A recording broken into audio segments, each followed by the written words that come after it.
네. 제가 읽어드리겠습니다. 유대인들이 안디옥과 이고니온에서 와서 무리를 충동하니 그들이 돌로 바울을 쳐서 죽은 줄로 알고 시외로 끌어내치니라.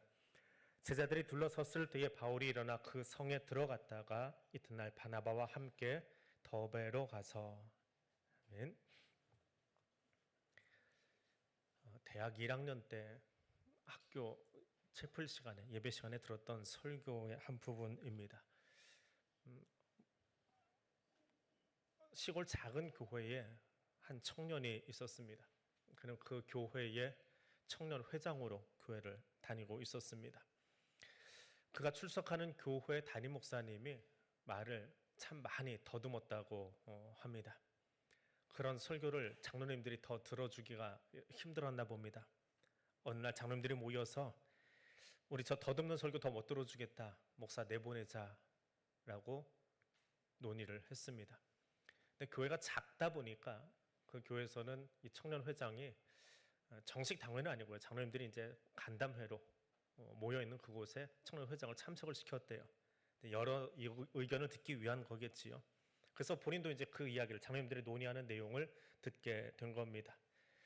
야, 말 더듬다고 쫓겨나는 수가 있구나 하고는 그대로 담임 목사님께 쫓아갔답니다. 목사님, 장로님들이 여차저차해서 목사님을 내보냈다고 합니다. 말 더듬지 않고 설교 좀 할 수 없을까요? 하고 자기는 목사님을 붙잡고 싶어서 목사님께 이야기를 했답니다. 주일이 되었습니다. 목사님이 설교를 하시는데 듣던 중 가장 유창한 말로 설교를 하더랍니다. 그러니 어제 가서 목사님에게 말 더듬지 않고 설교 좀 해주세요라고 이야기했던 이 청년의 마음은 어떻겠어요? 야, 내가 이야기를 했더니 목사님이 하루 사이에 달라져가지고 말을 더듬지 않고 설교를 한다. 그것만 가지고도 얼마나 기분이 좋은지 너무 은혜가 되었답니다. 교인들도 더듬지 않는 목사의 설교를 듣다 보니까 기분이 좋아서 눈이 그래서 목사님 설교를 듣고 있는데 갑자기 저 가운데 뒷문이 벌컥 열리더니 관리 집사님이 소리를 지르는 거예요. 아직 한참 설교 중인데 목사님, 아들이 트럭에 치였습니다. 한참 은혜 받고 있는 시간에 교회 마당에서 뛰어놀고 있던 아이가 트럭에 친 겁니다. 목사님이 가운데 서 있던 관리 집사님을 한참 쳐다보고 있다가 계속 설교를 이어가더랍니다. 설교를 다 마치고 기도를 마친 뒤에 인도하는 장로님께 부탁하고는 가운데로 걸어 나가시는 거예요. 네, 누가 예배를 드릴 수 있으니까 쫄래쫄래 다 쫓아나왔어요. 트럭 옆에는 트럭 운전 조수가 서 있었습니다. 트럭이 잠깐 서 있는 동안에 운전사는 어디 가고 조수가 조금 연습을 해보고 싶었나 봐요. 그러다 이제 사고를 낸 거예요. 운전 조수는 버들버들 떨면서 옆에 서 있고 관리 집사는 축 늘어져 버린 아들을 목사님 아들을 이렇게 받쳐 들고 서 있고 목사님 그 앞에 가서 그 장면을 보고 있습니다. 이 청년 회장도 따라 나와서 이제 그 장면을 본 거예요. 근데 어제 그렇게 목소리를 높이면서 목사 말 더듬으니까 쫓아내자고 하던 장로님이 목사님이 그 말을 들었을 리는 없는데 자기 딴의 생각인 거예요. 청년의 생각에 그걸 좀 무마하려고 그래서였는지 아무튼 갑자기 소리를 지르면서 그 운전사 조수를 삿대질을 해가면서 그러는 거예요. 면허증도 없는 녀석이 차를 몰아가지고 사람을 죽였다고 저런 거로 콩밥 먹여야 된다고 그러면서 소리를 팍팍 지르고 있더랍니다. 근데 목사님은 아무 소리 않고 관리집사에게 가서 그 축 늘어진 아들을 받아들고 조수를 보면서 그렇게 이야기하더랍니다. 몰라서 그랬는데 일부러 그런 거 아닌데 그 말만 남기고는 그 아들의 축 늘어진 몸을 끌어안고 사택으로 들어가시더래요. 사택문이 닫히고 안에서 그 아들 이름 부르면서 우는 소리가 얼마나 컸는지 밖으로 살짝 그 소리가 새어 나오더랍니다. 그날 그 청년은 피 흘리는 아들을 끌어안고 들어가는 그 목사님의 뒷모습을 보았습니다. 그러면서 예배드리고 있는 우리들에게 그 목사님이 이야기하시는 거예요. 너희들 저 마음으로 목회할 수 있겠니? 저 상황이 돼도 계속 목회할 수 있겠니? 그렇지 않으면 지금 일어나서 다 나가라. 다 나가라. 대학 2학년 때 세 번째 들었던 설교가 그런데요. 그럴 자신 없으면 나가라는 겁니다. 그러면서 하는 이야기가 그때 그 옆에서 그걸 지켜보던 청년 회장이 나야. 근데 나는 아직도 진행형이야. 내가 그렇게 할 수 있을지 없을지 모르겠어. 근데 계속 물으면서 오늘도 여기에 서 있다라고 이야기하시는 설교를 들었습니다. 저도 아직은 사실 진행형입니다. 그 상황이 되면 어떻게 될지 저도 자신할 수 없습니다. 그냥 계속 질문하고 물음표를 찍어 놓을 뿐입니다. 오늘 본문 속에 청년이 한 사람 등장합니다. 그는 이 제자들 중에 한 사람입니다.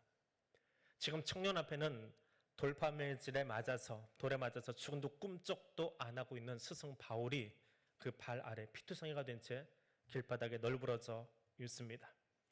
사람들이 그를 위협하려고 친 것 아닙니다. 죽이려고 돌 던진 사건이 사도행전 14장에 나오고 있습니다.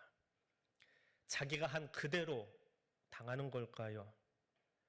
피투성이가 되어 지금 시신이 되어버린 이 바울도 몇 년 전에 교회 집사인 스데반을 해서 돌을 들어 쳤고 그를 죽일 때 옆에 서 있었던 사람입니다. 그런데 지금 똑같은 모양으로 돌에 맞아서 길에 널브러져 있습니다. 바울은 며칠 전에 이고니온에서 사람에게 쫓기듯 누스드라라고 하는 마을에 들어왔습니다. 도시에 들어선 바울이 나면서부터 걷지 못하던 사람을 걷게 했습니다. 그 일 때문에 그 누스드라의 사람들은 이 바울을 로마의 신들 가운데 하나인 헤르메스라고 칭송했습니다. 근데 바울은 그 칭송을 자기 것으로 받아들이지 않았습니다. 손을 휘저으면서 나는 신이 아닙니다. 모든 것을 주시는 분은 하나님이십니다. 그 하나님이 계십니다. 라고 가르쳤습니다. 그때 이고니온에서부터 따라왔던 사람들이 그 유대인들이 무리를 충동해서 신들을 거절하고 있다고 충동해서 바울에게 돌팔매질을 가한 것입니다. 제자들은 지금 널브러져 있는 스승 옆에 서 있습니다. 그리고 청년은 생각합니다. 천지와 바다와 만물을 지으신 하나님을 전하고 예수 복음 전하다가 죽을 수도 있겠구나. 죽어 널브러져 있는 스승을 바라보면서 청년은 되뇌었을 겁니다. 사람들은 그렇게 바울에게 돌을 던진 뒤에 바울이 죽은 줄 알고 성 밖으로 내다 버렸다라고 사도행전 14장 19절에는 적혀 있습니다. 그렇게 밖으로 내쳐진 스승의 시신을 따라서 제자들이 나왔고 길바닥에 내팽겨쳐진 그 스승을 어찌할 줄 몰라서 제자들이 둘러서 있는 모습이 오늘 우리가 읽은 본문입니다. 거기 이 청년도 서 있습니다. 그때 갑자기 바울이 깨어났습니다.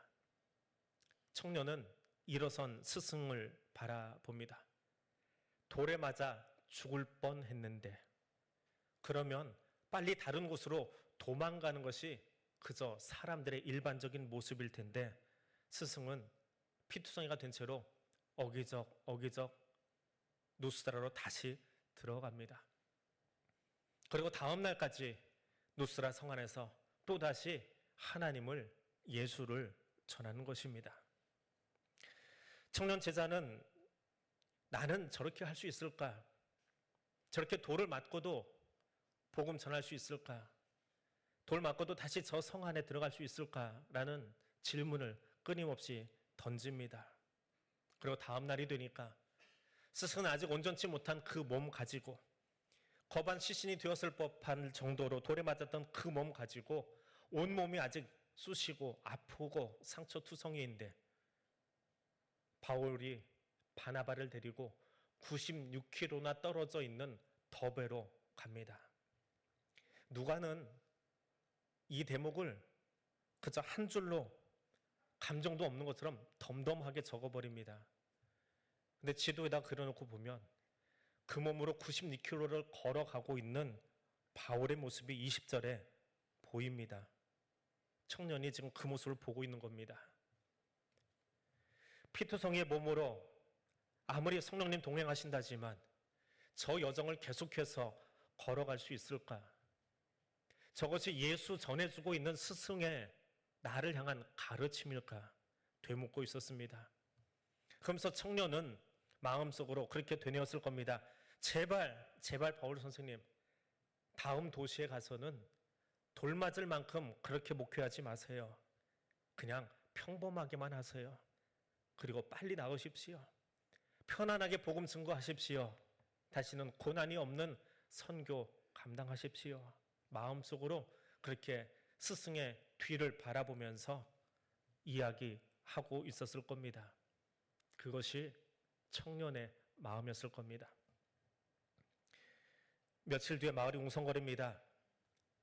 돌에 맞았다가 살아난 바울, 그 몸으로 어기적거리면서 96km를 걸어갔던 그 바울이 더베에서 다시 되짚어 누스드라로 돌아온 겁니다. 그리고 제자들을 만납니다.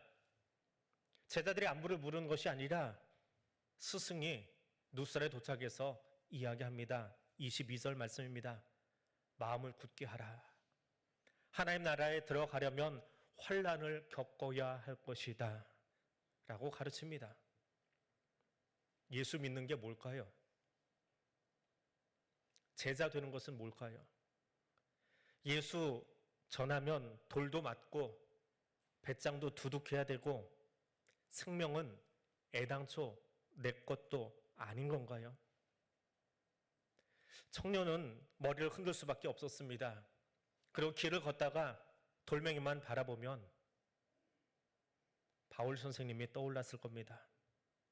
피 흘리면서 더베로 터벅터벅 걸어가고 있던 스승의 뒷모습이 아른거리면서 그 돌멩이와 스승의 뒷모습이 오버랩되고 저 길 나도 걸어갈 수 있을까? 저 사역 나도 할 수 있을까? 질문이 계속해서 올라왔을 겁니다.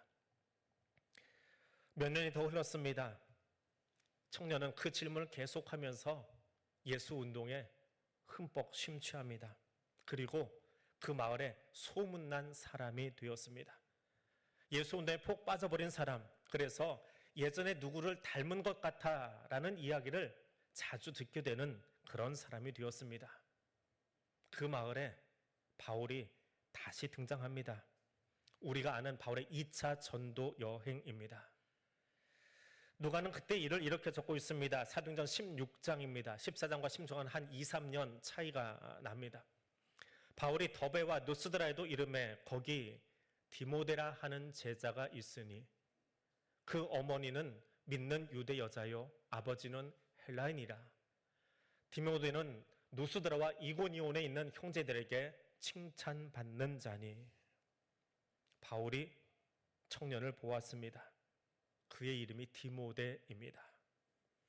14장에 둘러서 있던 제자들 중에 하나가 디모데일 거다.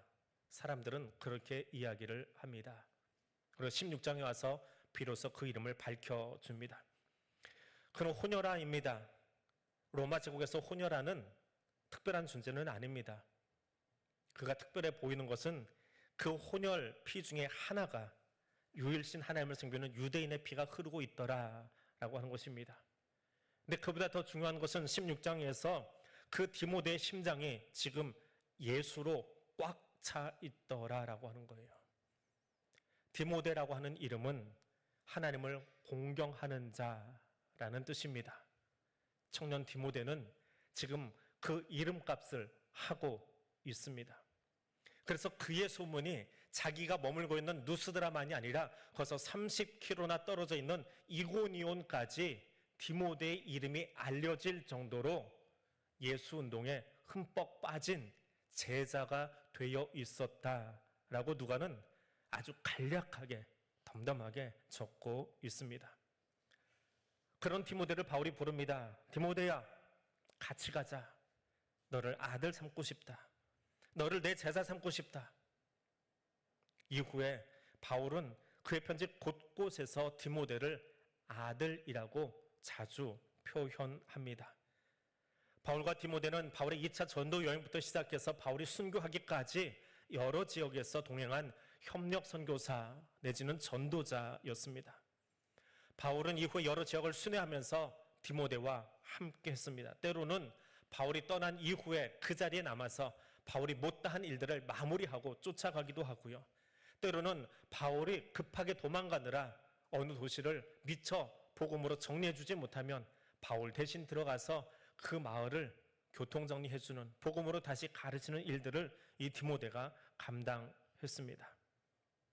바울의 순교 이후에 디모데는 에베소 교회 감독으로 지냅니다.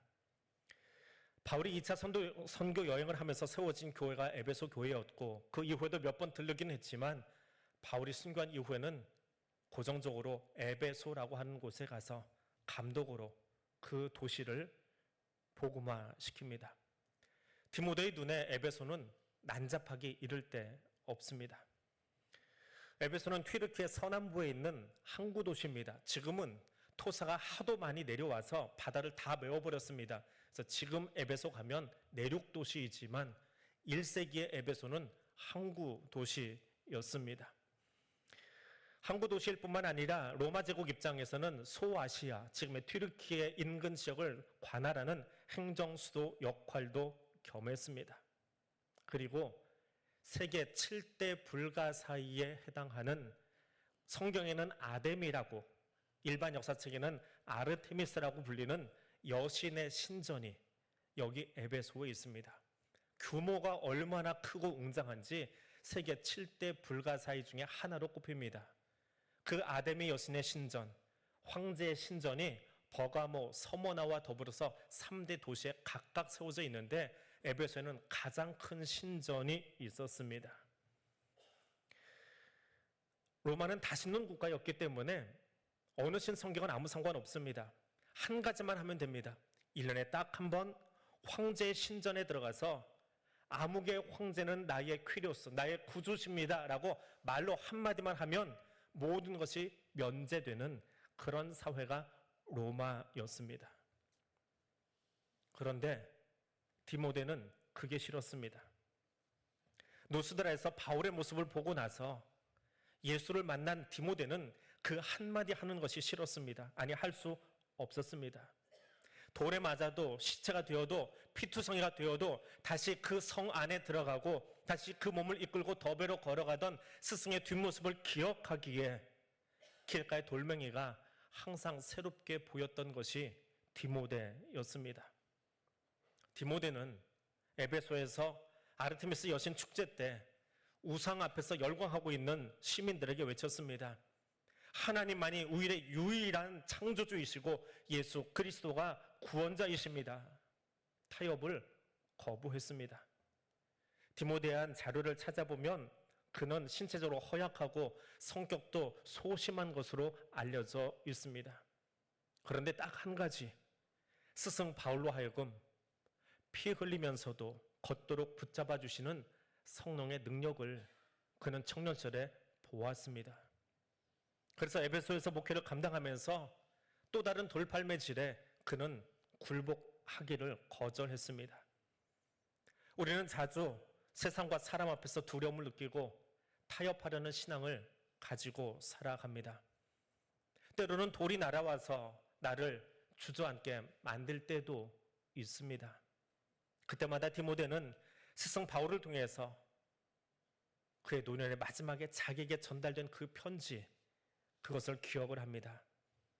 하나님이 우리에게 주신 것은 두려워하는 마음이 아니요 오직 능력과 사랑과 절제하는 마음이다. 너는 배우고 확신한 일에 거하라.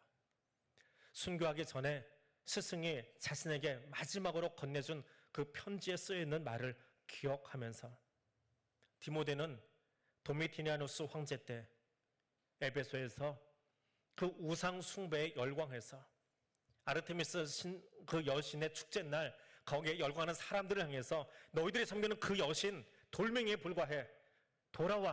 돌아와서 예수께 서 있어 라고 지적하다가 자기들의 신을 돌멩이라고 폄하하는 그것에 광분해버린 여신의 추종자들에게 돌에 맞아서 순교했다고 알려져 있습니다. 우리에게도 돌이 날아올 때가 있습니다. 사람의 말이 돌이 되고, 오해가 돌이 되고, 모함이 돌이 되고, 질병이 돌이 되고, 실패가 우리에게 돌멩이가 되어 날아와 우리를 쓰러뜨립니다. 그때 우리는 스승 되신 예수를 바라볼 수 있어야 합니다. 그분도 나를 위해서 채찍에 맞고 그 피 흘리는 몸으로 십자가의 길을 걸어 가셨습니다. 비아 돌로로사 그 길 걸어가셨습니다. 저와 여러분은 십자가를 향해 피 흘리며 걷는 스승 예수를 바라보고 오늘 여기 앉아있는 사람들입니다. 예수만 바라보시기를 바랍니다. 피 흘리며 나를 너무나 사랑하셔서, 나를 그만큼 사랑하셔서 십자가의 고통까지 그거는 뒤로 하고 나 사랑해서 그 길 걸어가신 예수 바라볼 수 있기를 원합니다. 성령 하나님은 그 길 걷는 예수의 제자들에게 그 십자가의 길을 걸을 수 있는 힘과 용기를 오늘도 부여해 주십니다. 성령님 주시는 그 능력으로 오늘 그 길을 함께 걸을 수 있는 예수의 제자 되시기를 주님의 이름으로 부탁드립니다. 오늘 말씀 기억하면서 우리 같이 기도하겠습니다. 사람 바라보지 않겠습니다. 세상 바라보지 않겠습니다. 십자가의 예수만 바라보기를 원합니다. 나를 너무나 사랑하셔서 십자가에서 죽으실 만큼 나를 사랑하셔서 그 길 걸어가신 예수님의 뒷모습 기억하면서 그 십자가 사랑으로 내게 힘주시는 예수님 만나는 이 아침 되기를 원합니다. 우리 소리 내어서 한 2분 정도 통성으로 함께 기도하겠습니다. 사랑하는 하나님 감사합니다. 피투성이가 되었어도 예수 복음 전해야 되겠기에 루스다르로 다시 들어가며 100여 킬로 떨어져 있는 그 마을로 또다시 걷고 있는 스승의 뒷모습을 바라보고 그 스승처럼 선교지에서 에베소에서 다시 복음을 전하고 있었던 그도 역시 돌에 맞아 순교했던 디모데의 모습을 오늘 우리가 함께 묵상하였습니다. 그보다 더 큰 스승 바울을 세우고 디모데를 세웠던 예수의 모습을 오늘 우리가 기억하기를 원합니다. 우리를 사랑하셔서 십자가의 그 고통조차도 다 뒤로 할 수 있을 만큼 우리를 사랑하셔서 채찍에 맞은 몸을 끌고 그 길 올라가셨던 예수 사랑을 묵상하고 그 주님의 뒷모습 바라보기를 원합니다. 그리고 오늘 나도 그렇게 예수의 길, 십자가의 길 걸어가기를 원합니다. 사람들은 여러 가지 돌팔매질로 우리를 넘어뜨리려 하고 쓰러뜨리려 하고 끌어안치려 하지만 그러나 나를 사랑하신 예수 십자가 사랑만 바라볼 수 있기를 원합니다. 내게 힘주시는 예수님 만나는 이 주일 아침 될 수 있기를 원하오니 성령 하나님 여기 우리와 함께하여 주옵소서.